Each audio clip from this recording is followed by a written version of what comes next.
Alright, now we've got IELTS listening part 2। और याद रखिएगा पार्ट 2 में हमेशा ऑडियो कमेंट्री होगी। एक बंदा बोल रहा होगा और जो सिचुएशन है वो सोशल होगी, एजुकेशनल नहीं होगी, सोशल सिचुएशन होगी। ठीक है, सोशल सिचुएशन पे ऑडियो कमेंट्री। जैसे नहीं बात का कोई टूरिस्ट को कोई टूर गाइड जो है बता रहा है, इंस्ट्रक्शंस दे रहा है। आप किसी म्यूजियम में जा रहे हैं तो जाने से पहले आपको इंस्ट्रक्शंस दी जा रही हैं, या कोई होटल का मैनेजर है और वो इंस्ट्रक्शंस दे रहा है इंटर्नीज को कि आप लोगों ने क्या करना है। तो पार्ट 2 में सोशल सिचुएशन और एक बंदा बोलेगा। पार्ट 1 और 2 दोनों सोशल हैं, पार्ट 3 और 4 जो है वो एजुकेशनल है। ठीक है, अच्छा अब यहां पे क्या दिया हुआ है, complete the notes below, right 1 word for each answer. अब नंबर का कोई चक्कर नहीं है क्योंकि उन्होंने लिख दिया right 1 word for each answer. 1 word for each answer, एक वर्ड होगा आंसर में। फिडी, वर्किंग, हेरिटेज, फार्म। अब सारे 3 वर्ड छोड़ दें, फार्म का वर्ड उठा लें।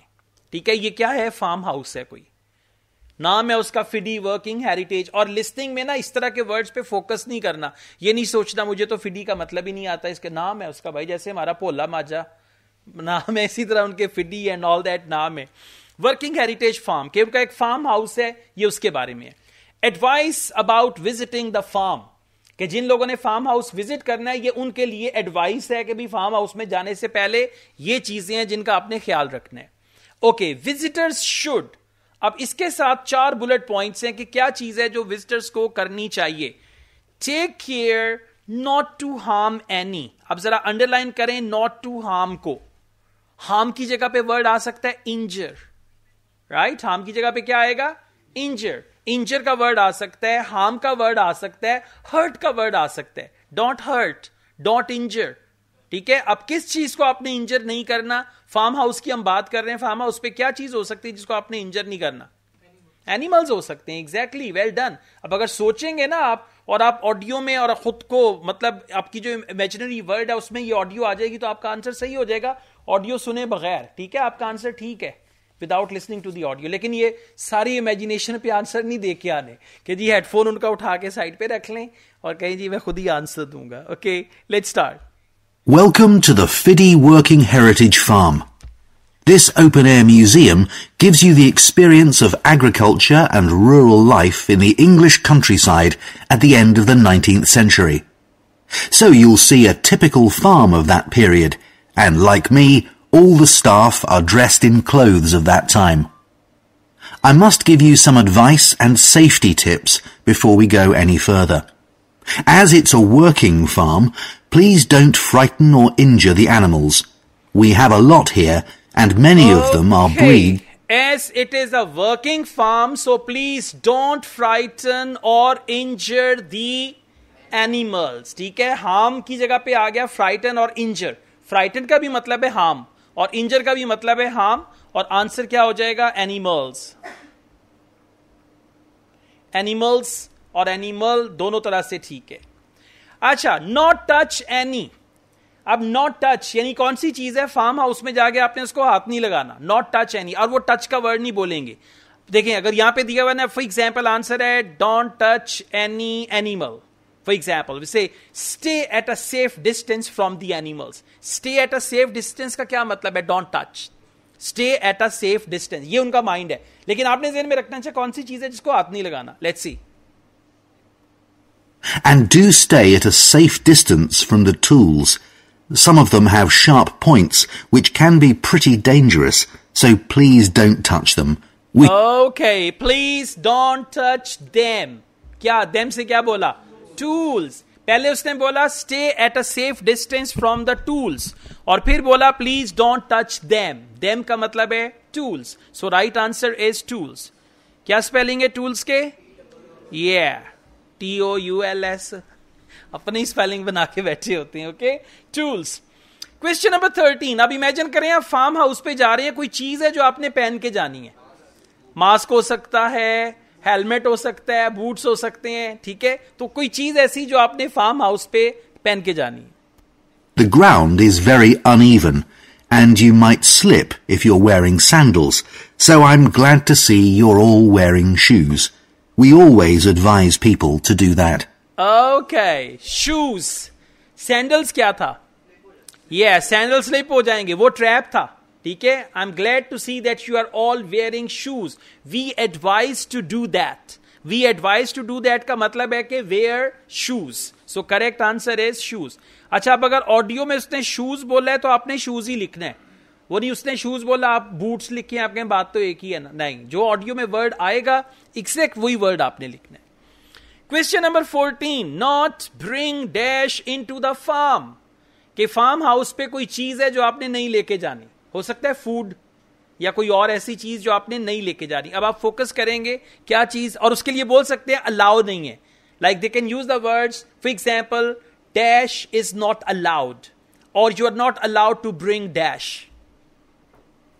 Now, children of all ages are very welcome here, and usually even very young children love the ducks and lambs, so do bring them along next time you come.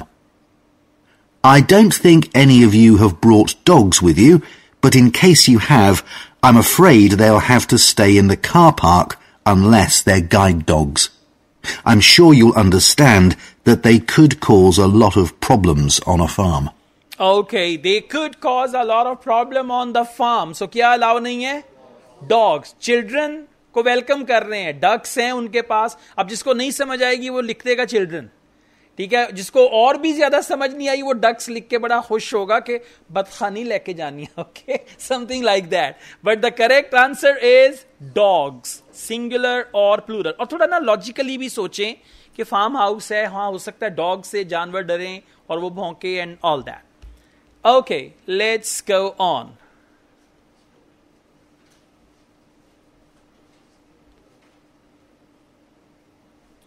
लें जी, अब आ गया हमारे पास map.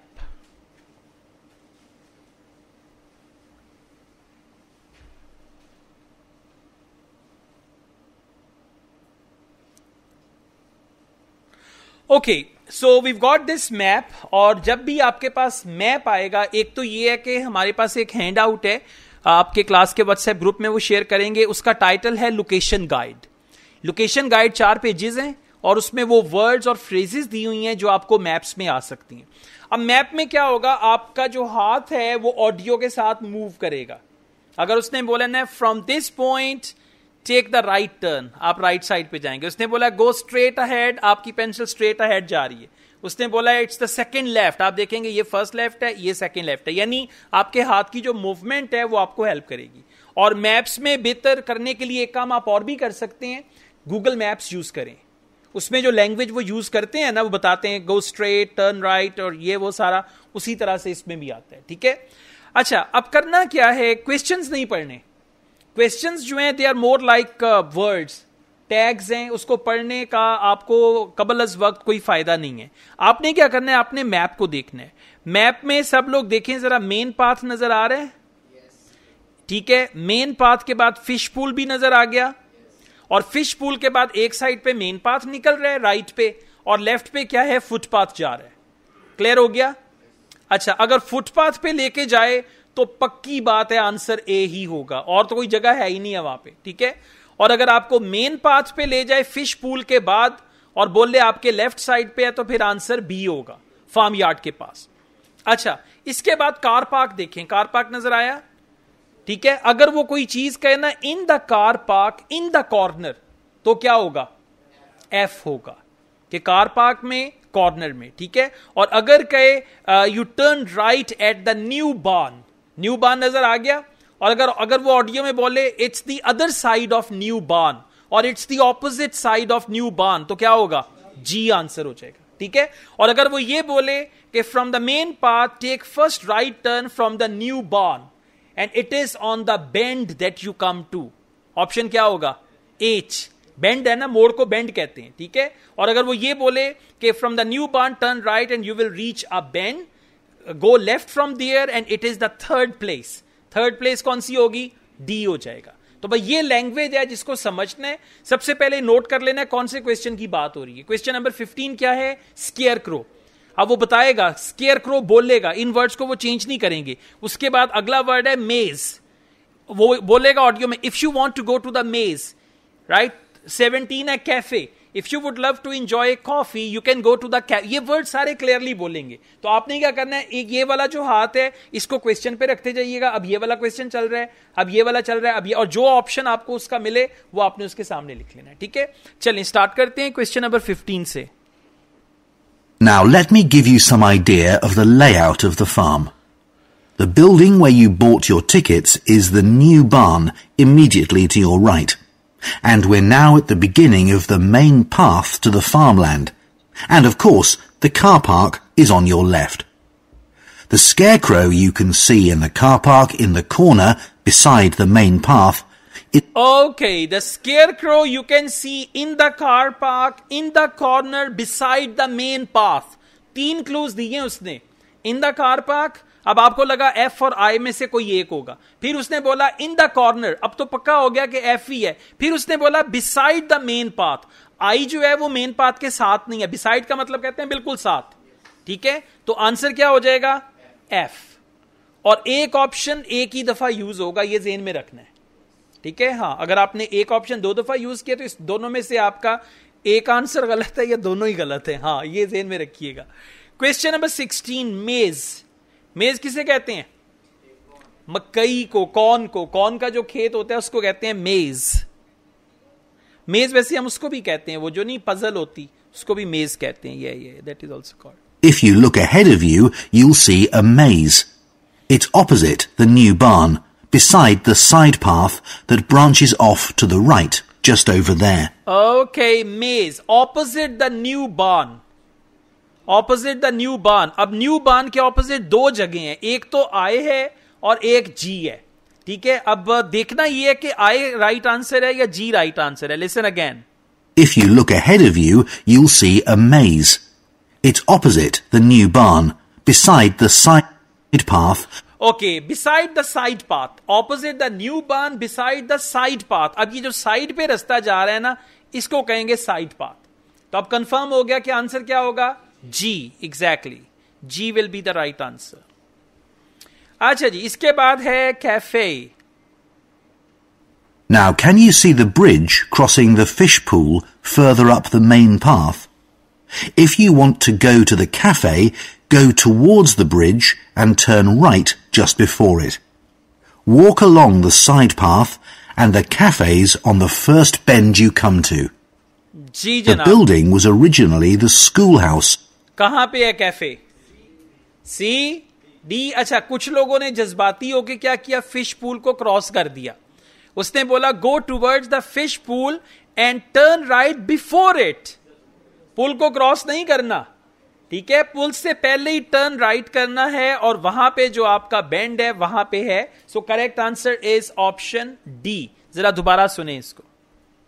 Now, can you see the bridge crossing the fish pool further up the main path? If you want to go to the cafe, go towards the bridge and turn right just before it. Okay, go towards the bridge and turn right just before it. कि पुल से पहले ही आपने right turn ले लेना है। Walk along the side path and the cafe's on the first bend you come to. And the cafe is on the first bend you come to. Bend का मतलब है मोड़, ठीक है, तो D is the right answer for that. All right, now we've got question number 18 और question number 18 है black barn. अब देखते हैं कि black barn कहां पे है। As you may know, we run skills workshops here, where you can learn traditional crafts like woodwork and basket making. You can see examples of the work and talk to someone about the courses in the black barn. If you take the side path to the right here, just by the new barn, you'll come to the black barn just where the path first bends. Okay, side path, new barn wala, and you will reach the black barn where the path just bends. तो मोड़ पे क्या आ गया, option H आ गया। अब ये language अगर आपको समझ आ गई, कोई भी मैप आ जाए, opposite, in front of, bend and all that, you can easily find the answer. So correct answer is H. Question number 19, covered picnic area. Now, I mustn't forget to tell you about picnicking, as I can see some of you have brought your lunch with you. You can picnic in the field, though do clear up behind you, of course. Or if you'd prefer a covered picnic area, there's one near the farmyard, just after you cross the bridge. There's a covered picnic spot on the right. Okay, just after you cross the bridge, there is a covered picnic spot on your right. अब पुल cross करते ही आपके right side पे option कौन सा है? C. Well done. Okay, question number 20. Fiddy house. अब ये जो फिडी हाउस है ये कहां पे है, इसको देखते हैं. And the last thing to mention is Fiddy House itself. From here you can cross the bridge, then walk along the footpath through the field to the left of the farmyard. That goes to the house, and it'll give you a lovely view of it. Okay, so footpath, और footpath पे एक ही option है और तो कुछ है ही नहीं है उधर. Correct answer is A for that. Right.